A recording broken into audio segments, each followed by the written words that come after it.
The Queen is Dead. By Meep the Changeling. Chapter 24. The Best Laid Plans of Goddesses and Ponies. Dusk, 22th of Plantation 15 EOH, morning. I have a crappy apartment. It probably seems weird to mortals, the whole god living in a place a poor pony in Philadelphia could barely afford thing. Then again, the entirety of our world would seem odd. It's flat, no matter how far you go there is no curvature, you'll never end up back where you started from. There is nothing besides the one plane, sure you can go up into the sky or down through the ground, but there will always just be more sky, or more ground. There is no space here, just the one infinite flat plane. It's not flat as in, perfectly level. It's only flat as in no straight line path can produce a geodesic. There are mountains, hills, rivers, and seas, but no globe. Gravity isn't really a thing here, nothing is pulled into a round shape, and yet, everything is still held down like gravity existed. There are no suns or moons, the sky is blank whiteness. Yet there is day and night, the sky glows white, fades to black, then fades back to a white glow. No object casts the light, it's just there. If you looked up at night there would be stars though. Not real ones, just projections. I couldn't stand the blank blackness after seeing the mortal worlds. It took me time, but I worked out a way to arrange the laws of 3D space to create the illusion of a starry night sky in our 6D home. That's why you can find the Fibonacci sequence everywhere in the mortal plane, it's part of a universe-wide light bright. Those stars are one of my favorite things. Not just because they look nice and liven up my reality, but because they are the only things I have ever been given praise for. The only thing I have done that my fellow gods like too. We all have jobs. Things we must do because we are the very essence of that metaphysical concept. Mine is the one no one cares about. My dad is conflict, everyone sees the value in his work. Without him nothing would change, there would be no progress. Mom's work is equally important, creativity provides new things to keep mortals interested in their reality. Great Uncle Discord is chaos, that spark of random chance and possibility that makes, well, that makes possibility possible. Hell, my brother's work is seen as important. Sure, it is. Someone needs to mold life, adjust its conditions to keep within the big man's expectations for the universe. Someone who isn't a fucking jerk-faced sadistic bastard. My work though, mine isn't seen as useful at all. Oh that's Dusk, she arranges the mortals' essences after they have been used. Shelves them for storage, we could probably train a mortal to do it. Never mind, that's how the big man double-checks his results, it's not important. Despite all the comforting, explaining, and guiding I do, despite the care put into forming the perfect eternity for every last soul under my jurisdiction, I'm unimportant. Which means I'm poor. Since under the rules, we are given privilege for our personal lives in accordance with our relative worth. That's right, the gods use money. Infinite resources, infinite time, nearly infinite power, and we use currency. It's stupid, but it makes sense. It's not just the 12 of us, all life-bearing worlds have their own gods. There are thus an infinite number of little villages, towns, cities, each settlement sized for the number of worlds of mortals they watch. Sometimes we need help, thus trade is a thing, so currency is also a thing. But since currency is a thing, and I have the least important job, I get jack shit. I could will a 50-room mansion into existence right now, if that stupid power-limiting currency system didn't exist. Instead, I had to settle for my shitty studio apartment. Which isn't in an apartment building, because I literally could just afford the actual 2-room apartment. 2 rooms on a dirt lot, with no decor whatsoever. It's right across the street from my brother's sprawling castle made entirely from obsidian, blue diamond, and solidified potential energy. With its moat filled with a river of boiling space-time. Decorated with a thorny hedge made from rose bushes. Also the energy constructs servants in the form of hot people. I sighed and stopped looking out the window. At least I had my futon. That was in fact it. That was all I could conjure for myself. 2 rooms with no decor, and a futon. I had other things, but those were things I got by making deals with mortals. 3-dimensional objects magicked to work for me. Not to say I didn't like my accumulation of mortal stuff. We're not that unlike mortals, we have needs for entertainment and intellectual stimulation. So chilling on my futon with my holo generator set to create an illusion of a living room and watching Dragon Ball was basically how I spent my off-centuries. Yes, Dragon Ball. Hilariously, that series is one of the closest things to how gods and the space beyond mortal space works. Also, the abridged series is genuinely amazing. It's probably on my top 10 best series of all time, which says something since for me all time is really damn long. I paused a moment and considered giving it another watch. I'd done everything I could to get my plan back on track. Luna had mobilized and deployed the equestrian army, Celestia was busy negotiating for Gaian help, Twilight was off making sure Zebrica didn't panic, and as predicted the swarm was catching up to Jade and David. All that remained until the showdown was a train ride. Assuming Chrysalises didn't just attack Keys, which I seriously doubted she would. Taking a major city would result in losses, even with her power and revised tactics. She wouldn't go into Equestria at less than full strength. Barring her having a sudden fit of intermittent explosive disorder. Which was unlikely due to her calculation nature and having only failed once so far. Yeah, I could relax for a bit. But first, I turned around and reached for the pack of Lucky Strikes David had given me. I didn't have an endless supply, but I was feeling good, things were going my way, it was time for a little treat. I lifted the pack off the windowsill and sensed something. A presence I had not felt since last week sometime, I think. Oh fuck no. Glancing up out the window brought me eye to eye with my brother. Eyes like glowing coals, fur blacker than anything else to exist, a straight, slicked back obsidian mane, a face chiseled into a sadistic grin. "Hello, sister," he said in that voice like rotting honey. "Dawn." I grunted, trying to keep emotions from showing at all. "Mother tells me you particularly enjoy Immortal, Luna, was it?" he asked, phasing through the wall as he walked around me. "In violation of our agreement to stay out of each other's space. My personal life is none of your business," I growled, ears falling back in irritation. He chuckled, "Oh, but it is. It is. My sister, the mortal lover.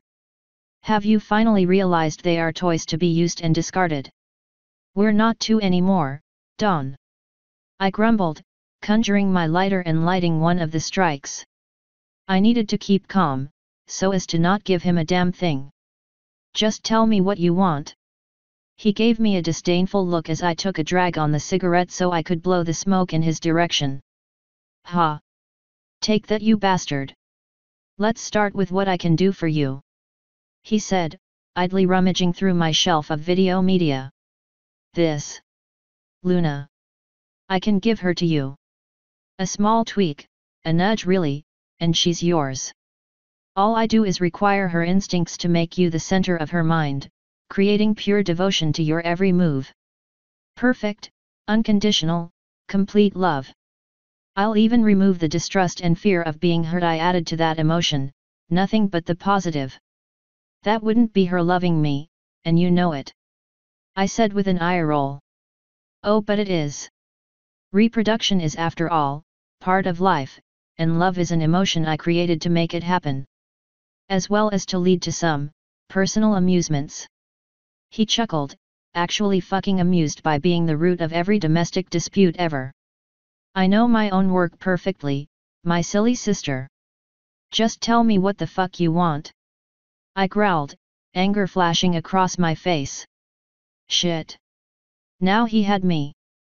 I saw it too, that flare behind the eyes, that perverse delight. "So you do love her?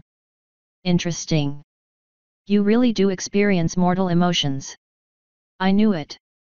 He grinned, teeth sharpening to points for a split second. Yeah, no shit. You spend a few cycles personally experiencing all of their souls and actually give a shit about something aside yourself, and maybe you'll develop a bit instead of remaining the unchanging face of self-indulgence. I spat. Now tell me what you want or get the fuck out of my house. Very well, sister. Don turned to face me, narrowing his eyes. Stop meddling with my toys. Yeah, no. Mortals are not your personal property. I said bluntly. True, not all of them. At least, not yet. He flashed me that smile again. If I hadn't already known he was up to something with the mortal world, I would have then. But you know who I mean. Stop whatever you are doing and allow Chrysalis to return to gathering power, and Luna will be yours. I'll even pay for you to build a guest bedroom in your home. Chrysalis? I asked, raising an eyebrow in an attempt to appear unwitting. She's a changeling queen, right? I'm not doing shit with her. He laughed, genuine amusement washing over him in a wave. You're adorable when you lie. As I said earlier, I know my work perfectly. Including when it's being meddled with, which is why I am giving you this one chance to stop. You can quit right now, and I'll give you your toy to enjoy for as long as you can. His lips curled into the tiniest frown as he finished speaking. He fucked up. He revealed something he didn't mean to, but what? My mind raced. I put everything I had into figuring out what he possibly. My eyes narrowed in realization. Yes, there was. Can. Implying a finite amount of time. Insinuating an end. So that was his game. I see. You do know that I am death, right? You can't kill me. He laughed again, throwing his head back with a delighted grin. He snapped his head back down to look me dead in the eyes and said, that is not dead which can eternal lie, and with strange eons even death may die. The hell? Did he think I was an idiot? Dude, Lovecraft is fiction. I said with an eye roll. True, he said, walking towards the door, and yet, you and I both know of many times fiction has been closer to reality than any might have suspected. There are rules even we must abide by, but those are not all the laws governing us. What are you saying? I asked, turning to follow him. Have you ever thought to explore this place we call home? Don asked casually. Have you ever wondered where we came from? What our kind's history might be? If all we have been told about our world, powers, and origins is all there is about is. He turned around again. For instance, we serve only the mortals of galactic sector ZZ9 plural Z beta, and their colonies elsewhere in three-dimensional space, should they ever create any. Why? Do you know? I shook my head. Of course not. No one does. He chuckled, opened the door with his boiling black aura. Quite wrong, my sister. Quite wrong. You should go to your lover. Enjoy her while you can. I will win. You will perish, and your mantle shall become mine. I will have absolute power over mortal kind's lives and afterlives. It will be delicious. He stepped forward, slammed the door behind him, and walked across the street, features shifting into that of a pleasantly nice, kind-looking stallion. I hated that literal two-faced bastard more than words could allow for. I let out a held breath and lit up a second cigarette. Fuck, I needed stronger ones for days like these. Okay, Dusk, recap.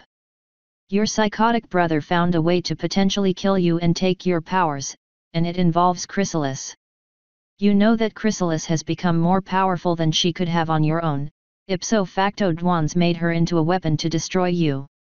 But, he offered you a bribe to stop fucking with her, so he isn't done forging the weapon yet. Meaning she has to die as soon as possible or you're probably fucked, because that bot fly creating bastard doesn't fuck around. Everyone's ready to move on to the border, the trap's about to spring. Meaning we're fine. But also that Chrysalis is more dangerous than anticipated. Any delay could be disastrous for everyone, even me.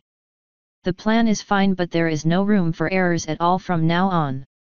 I sighed and held a hoof to my head. I need a drink, I muttered to myself. Azaz/Lily, 22th of Plantation 15 EOH, morning. My horn hurt. It's a unicorn thing, overtax yourself and your horn hurts. It's like a headache only in the horn, and less painful. The light throbbing is sort of an alarm your body gives you, warning you that you've pushed a bit too much magic through your horn too quickly. Finding a hotel had been simple. Getting booked in one with a diamond dog, and about to cocoon herself changeling, and a cart full of weapons had been hard. Hard but achievable. The fourth hotel gave us a room in the basement, not because those rooms were bad, just because they were away from the currently filled rooms. I can't blame them for tucking us away from other guests. Jade's cocoon making had been grosser than almost everything I had ever seen before. She'd basically puked up twice her own mass worth of dross, flopped into the mess, and used her magic to pull it over herself before the stuff hardened. It sounds gross, and it's even worse to watch. Imagine a cat coughing up a hairball twice its own size. Then that hairball dries like clay into something a lot like wood, leaving behind the smell of burnt mint. Even worse, I know what happens inside a changeling cocoon. Right now a friend of mine was literally dissolving herself into a soup-like mess of organic matter, to be rearranged into a different configuration and materialized. Sometimes knowing just about everything in the field of biology is a thing I regret. The creepy part of everything was despite her entire nervous system turning to goo, Jade kept her memories. All changelings did. Pony feathers, all metamorphosing insects did. Bugs are bucking creepy. If changelings couldn't talk they wouldn't be at all endearing. To push the your friend is soup out of my mind, I had spent the last few hours working on a spell while David and Lightstride chatted. It was a spell I had been working on since just before we had arrived at Capson, specifically it was a cure. A cure I hoped I wouldn't need to use, but wanted to have on hoof just in case I needed it. Endron's tutoring has helped me a lot, not just with this specific spell either.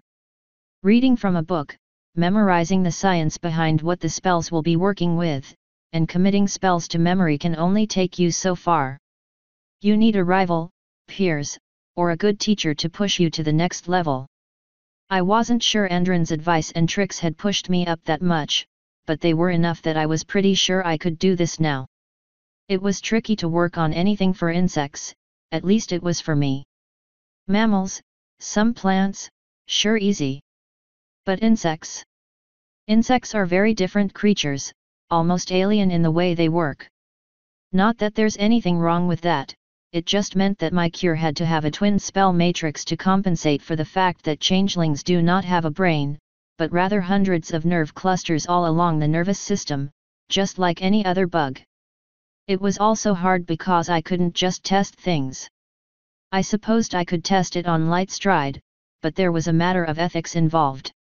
If an illness isn't debilitating, but poses a risk of extreme trauma pending an unlikely event, yet the patient is happy, do you cure them? I personally say no, you don't. Not until there is a problem. One day, with our little group's luck, there would be a problem. So I was going to be ready to save the day, and my friend. I had just finished a test casting of the matrix without feeding power through it, just to make sure the matrices were stable and working together properly. That's why my horn hurt. The spell didn't take much of my overall energy, but it did take a whole bunch at once. More than I had predicted. Which was good, or maybe bad. It was hard to tell honestly. My horn hurt. I felt this was as good an excuse as any to sit hunched over my spellbook and notes while making hum and aha sounds, and occasionally scribbling random runes on a page, so no Pony would bug me while I just sat there and vegged out. Or rather, while I thought about the past 22 days I had spent full-timing in mare mode. It was nice to be pretty all the time. It was nicer still to be treated like a mare. The compliments, the instant kindness, the flirting. The gender binary is a stupid thing. Why must I identify as male, but want to be treated as female? It would be so much simpler if I felt transgendered, I could fix that myself in a week. It would be so much simpler if I were simply gay too. I could just do what I liked for makeup and clothing, and after 1 or 2 visits to the right clubs in any modern town, and every pony who might be interested in me would know my real gender. But unfortunately for me, I'm not gay. I didn't know if there was a word for my preference. Bisexual was close, but doesn't quite work, as I don't actually care about gender at all.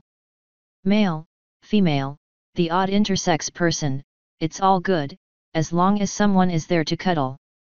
That's a problem, because if I full-timed as a mare, I would lose out on the straight mares who might like me. Which is a large portion of the mare population, to say the least. Of course, if I presented as male, no pony seemed to believe me, and I'd pick up a reputation as a trans colt or something, which would also reduce the dating pool. Then again, did anyone ever see me as a colt? No. Not really. The real question was, is being treated how I liked being treated worth the potential loss of a special some pony? Was it best if I retired my old identity as a hearse completely?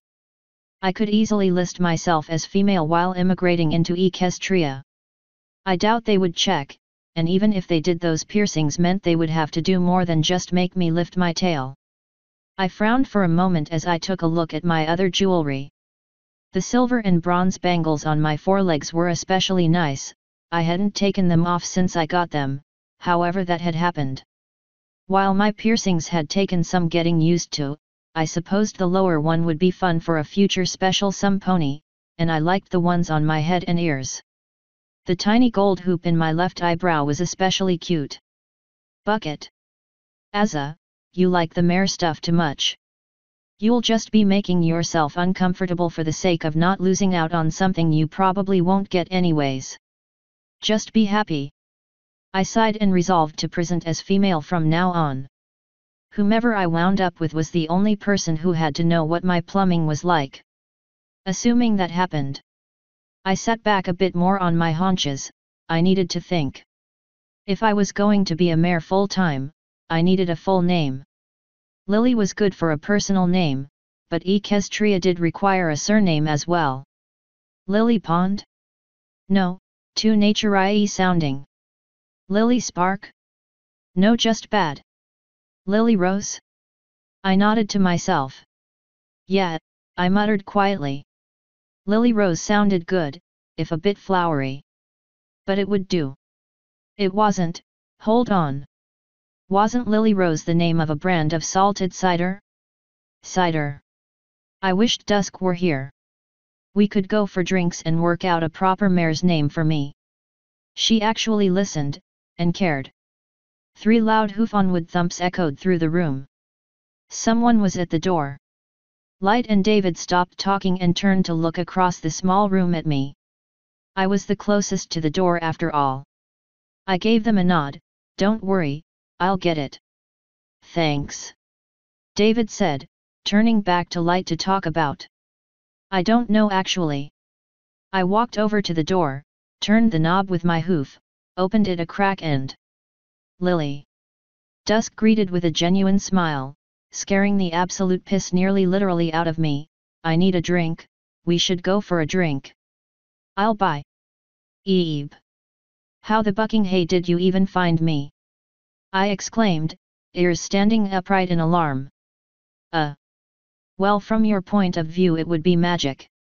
Can we just say magic? Dusk asked with an embarrassed hoof kick. Wait a goddamn minute. That's what's her face's voice.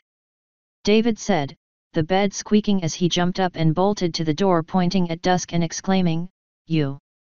This time before you vanish you are telling me exactly who you are and what the hell you're doing with me, Jade, and AZ Lily.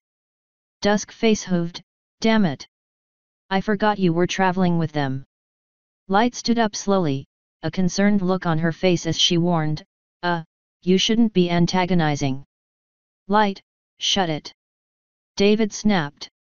Now, you have been following us since Applewood at least, helping move us along from place to place. Why? Who are you? What do you want with us? He demanded, some serious anger and fear behind his words. Dusk rolled her eyes, Look. I'm not allowed to just give you that. Not without making a deal of some kind. There are rules. If we're going to do this, can we do it behind closed doors? And with Jade present? Jade's busy pupating into a queen. I said shyly. Her eyes shrank to pinpricks. What? Jade's indisposed. I'll fill her in. David grumbled, come in and explain yourself. No no no no no.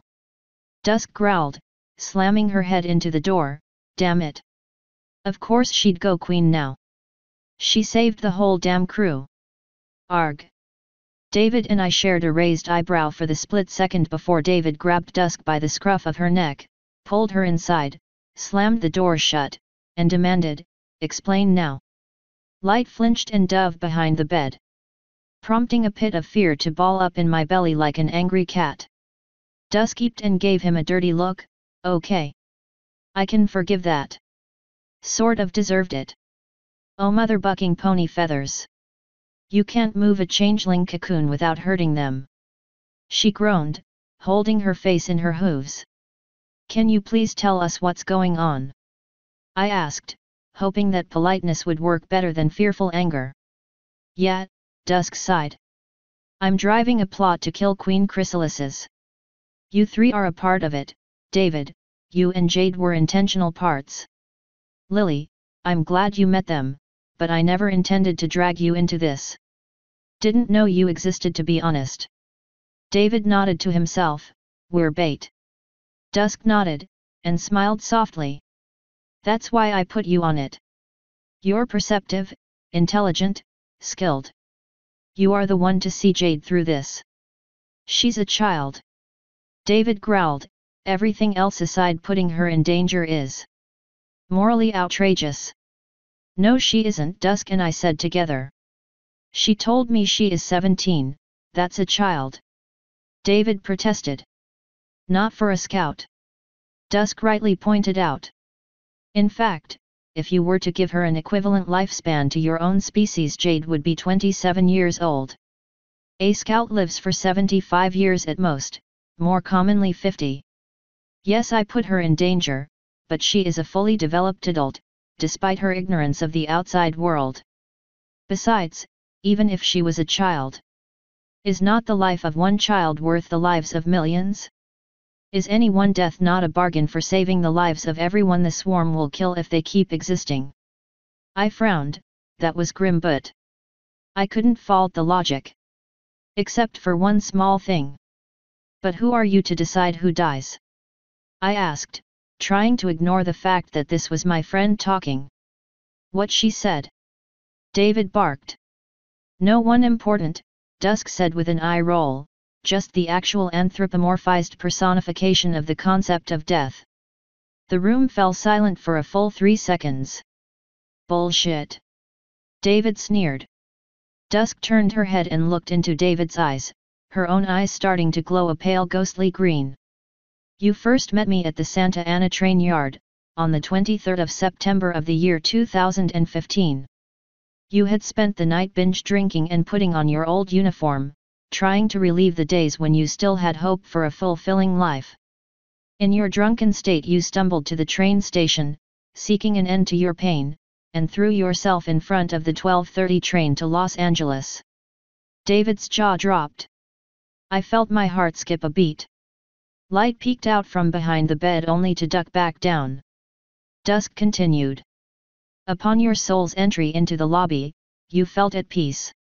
You had no questions for me, a rare thing. All you wanted was to move on to whatever awaited you.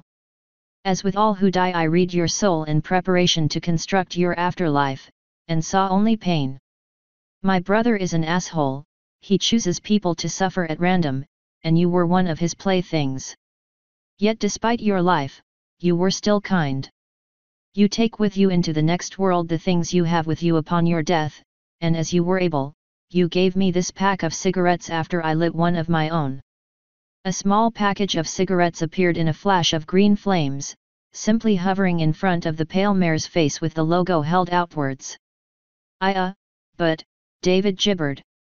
Because of your kindness in the face of misery, and because these are seriously good cigarettes, I took the risk of allowing you a second chance at life, reincarnating you 5 years ago within Stalingrad, having chosen your species, location, and time so as to fulfill my own plans, and to ensure you would at last find a true friend.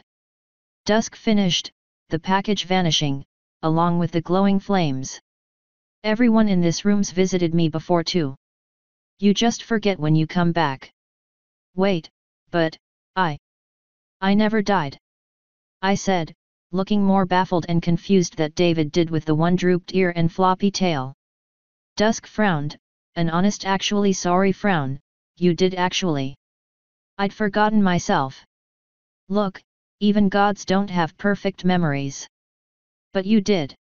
It was that time your father set you on fire. I remembered that after sobering up. I put you back because your death was cruel and unfair, and my brother wasn't even involved. My dad yelled at me for it. But, universe, time, creation paradox. David feebly protested. We didn't make it. Dusk said with a smile. We're a part of it, just like you, except we live in 3 more spatial dimensions, and 2 more temporal dimensions than you do. But if gods are real, why didn't any religion seem to be correct?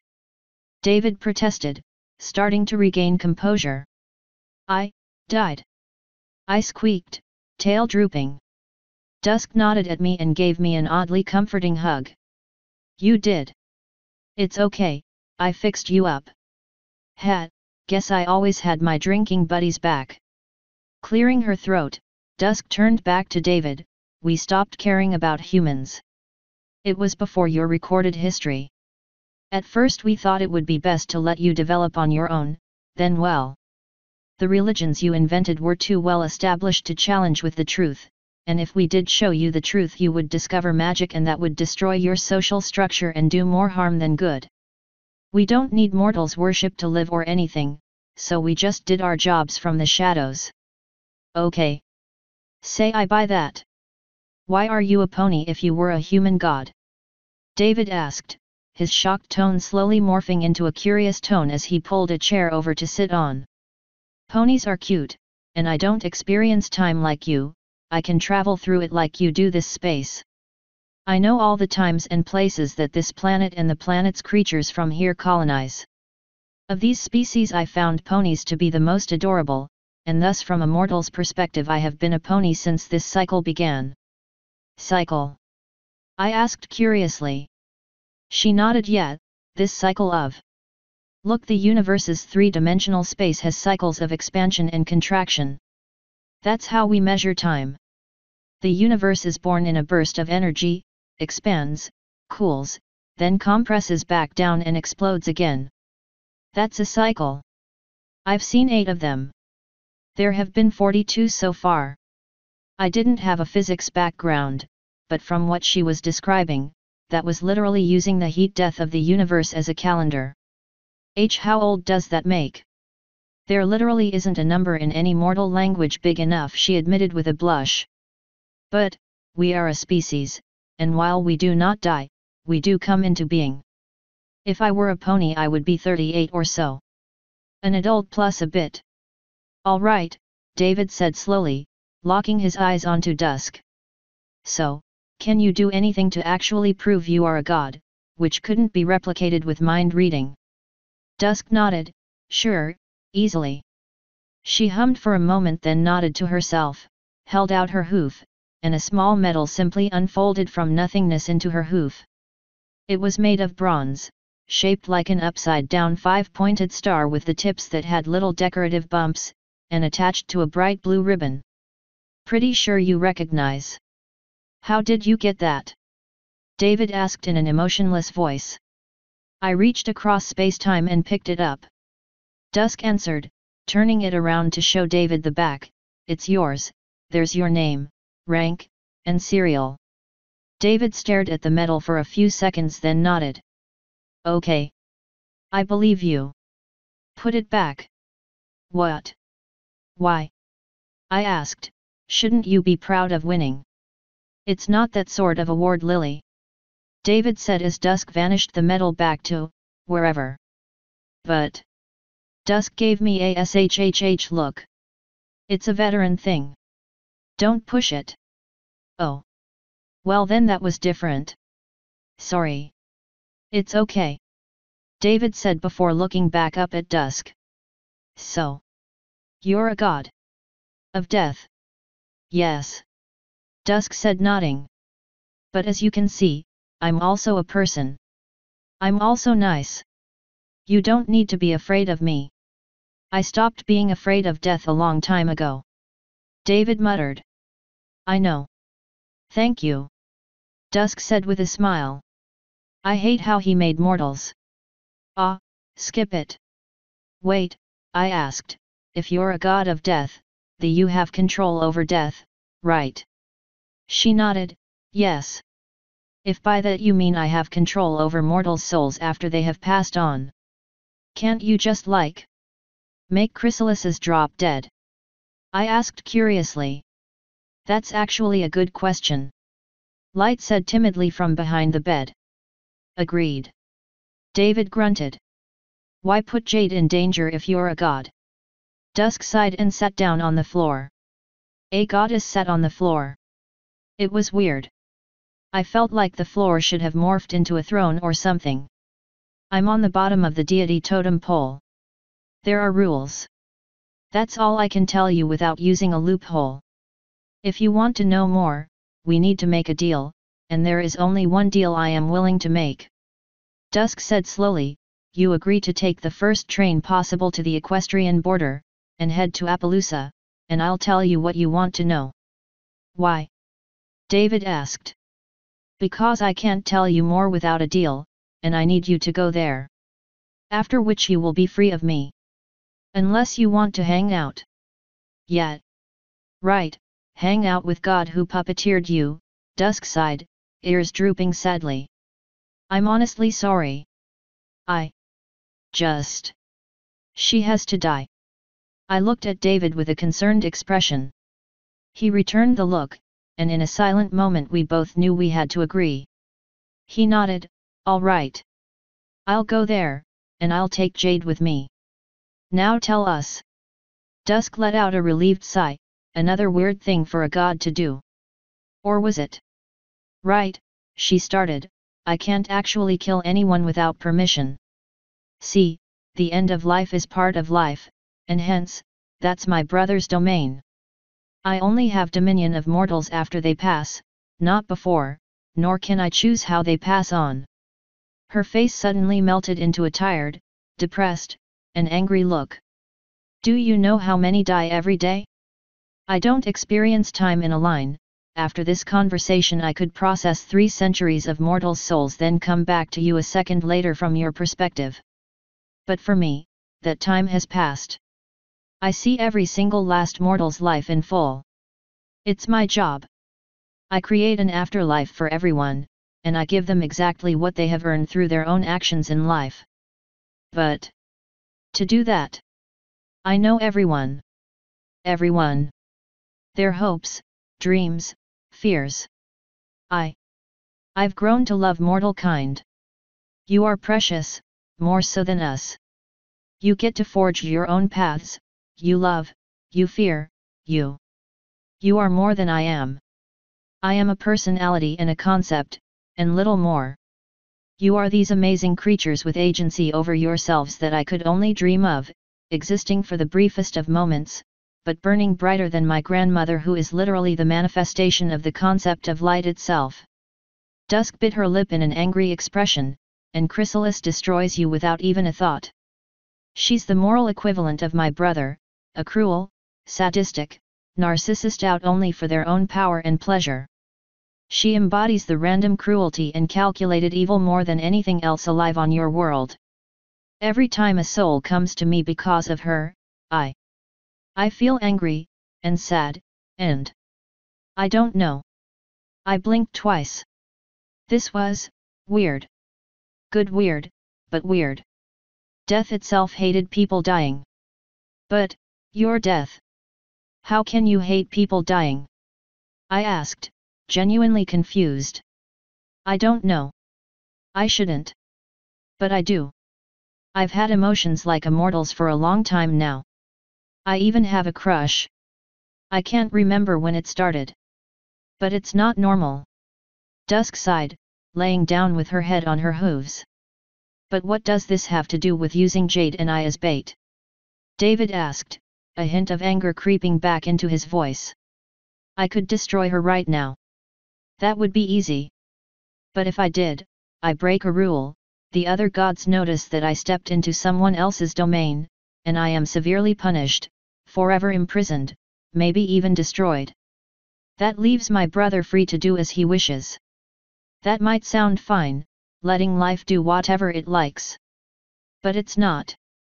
Remember, botflies are a part of life, disease is a part of life, pain is a part of life, misery is a part of life. They don't have to be, he made them apart, and sold everyone on them being apart. Oh. Oh. Oh, Faust's glowing mane. I totally knew what botflies were. Oh, got wear 'em. I shuddered. Why, your brother intentionally made creatures whose whole life cycle revolves around laying eggs into a foal's eyes so the maggots hatch and have food. Yes. He did that. Dusk spat. And without you around, he would have absolutely no one keeping him in check. David asked, ears laying flat in anger and eyes wide with horror. That's the problem in a nutshell. Dusk said with a grim nod. Okay, I'm totally fine with being used as bait. David said, standing up. Lily, are you fine with being used as bait? I nodded, Volstandig. Light, are you okay with this? David asked. Yes. She said, peeking out from behind the bed again. Are you going to go all angry god for him dragging you? No, Dusk answered. Oh, thank you. Light sighed in relief before timidly pulling herself up onto the room's single bed. Okay. Dusk said, standing up slowly. You know the plan. Take the first train you can, as quickly as you can manage, and get to the equestrian border on a straight line for Appaloosa. You don't need to fight her, I've arranged for the whole equestrian army to be ready with an ambush. You just lead her in, and boom. A major threat to the world is removed, everyone is safer and happier, and you can move on with your lives. Hey! I said, giving her an impressed nod. That's actually a good plan. Wait, you're a god, of course it's a good plan. Dusk chuckled, we're not infallible. Or all-knowing, or even smarter than mortals. I can be a pretty big idiot. You should see me try to say hi to Luna. I was about to say something when Dusk gave me a cheery grin, but enough business. I came here for a drink, and I want my favorite mare buddy to come along for a drink. Since Jade's thrown a wrench in the timetable, we may as well go for a drink. Oh. Then we could go shopping again. You could use some more cute dresses. Again? Again. My eyes widened in realization, that's how I got those piercings. Dusk frowned, you didn't always have those. I want. I objected. Oh. Well, they suit you. But seriously, drink, go for, wanna? Dusk asked, no, pleaded with her eyes. I felt I needed to tell Dusk how I felt about her, now that I knew the truth. This seemed like the best time to do it. Dusk, you're my friend, even if you are Ingotten. While I expect amazing birthday gifts, you do not have to bribe me with dresses to go for a drink. Dusk blushed lightly, I'm not bribing, I just want to see you in cute outfits to see if they might look good on me so I can pick one out for if Luna accepts my offer for a date. Wait, you're treating me like a normal friend. Her eyes light up with an actual real glow. It was creepy, but kinda endearing. J.A. Because you're my friend. I said with a laugh. Right. David said, shaking his head. Lily, you seem to have just rolled with this. You go for a drink. I need to just kinda sit and process things for hours. Lots of hours. Hours, hey. Dusk said with a smile, not bad for someone who needs to re-evaluate their whole worldview. I'll bring you back something nice to drink. You gave up booze, right? I think Zebrica has good soda. I'll get you a soda. Right then, Lily, Butterscotch's pub. I felt my heart speed up in anticipation. Oh mein Gott, J.A. I beamed her a grin.